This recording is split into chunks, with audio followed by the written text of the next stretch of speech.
Are you prepared for GST? Update your PAN.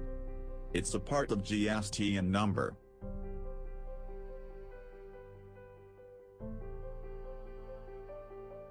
Learn how.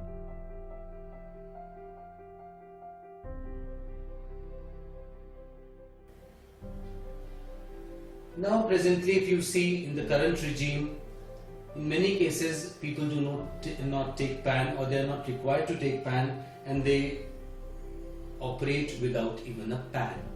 But let us very clearly understand that under GST, PAN will be mandatory for the business. Whenever you go for registration, PAN is a mandatory requirement. It is a prerequisite. Without a PAN, you cannot apply for registration under GST.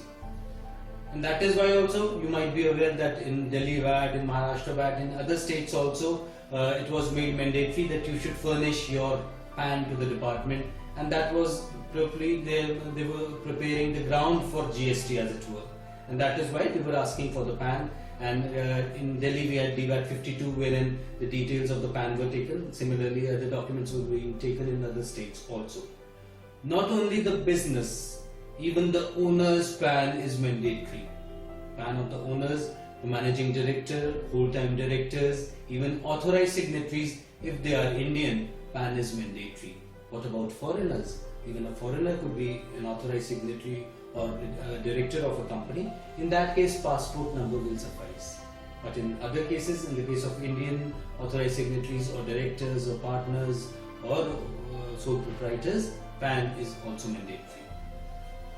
In some cases, we are aware that it is not mandatory for a business to take PAN, as in the case of individual sole proprietorships of some north and eastern states. Even in the case of government departments, everybody is filing TDS returns, and we are aware that in the case of government departments, TAN is mandatory, PAN is not mandatory. But here, let us remember that for GST, PAN is mandatory for everybody. Whether it is some proprietorship or individual of northeastern states or government departments, PAN is mandatory. So if you do not have a PAN, please take a PAN now, because it will be necessary for GST registration. Now talking in greater detail about the registered taxpayers presently who are registered and how the change will take place to the GST regime. As you can see, excise and custom, we have a 15-digit PAN based number. Similarly, in service tax, we have a 15-digit PAN based number. VAT, CST, they are 11-digit based on the base of state digit. As in the case of Delhi, we have 07 as the code. So all the states have different using their digits. Under GST, again there will be a 15-digit registration number, which is can be seen on the screen. What do all these digits on alphabets represent? Let us see.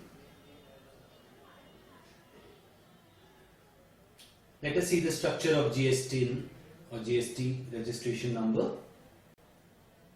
As you can see, it is based on the state-based PAN of 15 digits. And if we further break it down, the 15 digits, what do these represent? Then we can see in the first and the second digit represent the state. As I said, 07 represents Delhi. Then third to 12th characters or the alphabets represent the PAN number, as you can see. The 13th digit is the entity code. Let's see in greater detail in the next slides.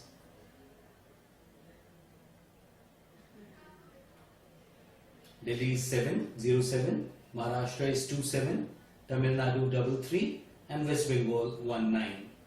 And if you wish to have a list of the complete states, you can have it on the screen. This has been taken from the 2011 census. The codes which were there in the 2011 census, that has been taken.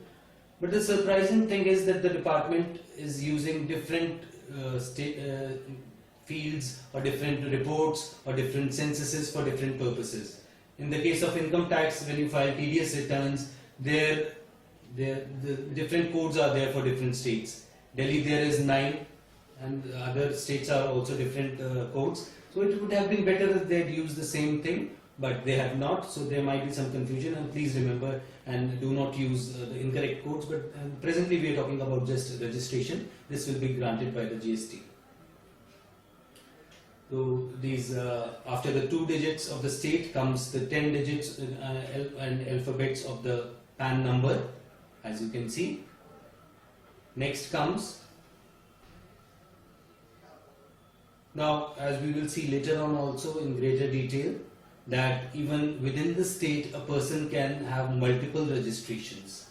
And how will you be able to know about the same from the registration number? The 13 digit of GSTin will let you know how many registration the person has within the state. So in the example that you can see on the screen, the state code is there, the PAN number is there, which is the same in all these 3 cases, but the 13 digit is 123, which means that the person has taken first registration, second registration and third registration for a different business vertical. So here, and how many registrations we can take presently? Yes, 35, because first we will use 1 to 9 and then we will use A to Z. So presently 35 registrations for 35 different business verticals within the same state can take place. Next 2 digits, 14 digit has been left blank. If you know the structure of various IT structures, etc., they keep some digits blank because it is for future use. In NSDL data structure, if also you see that some digits are blank for future use.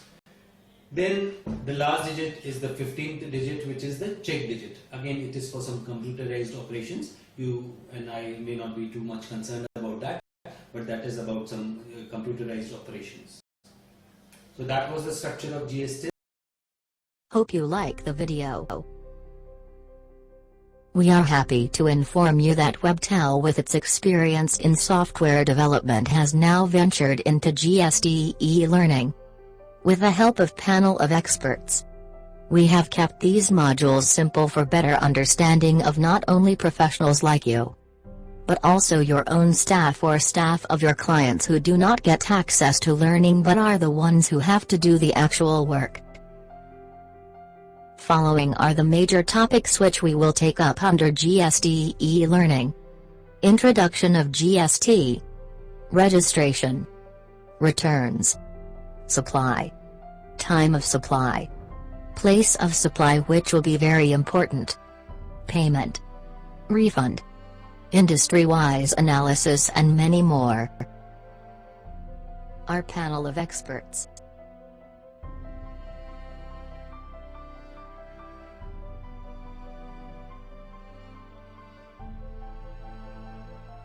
WebTel GST e-learning.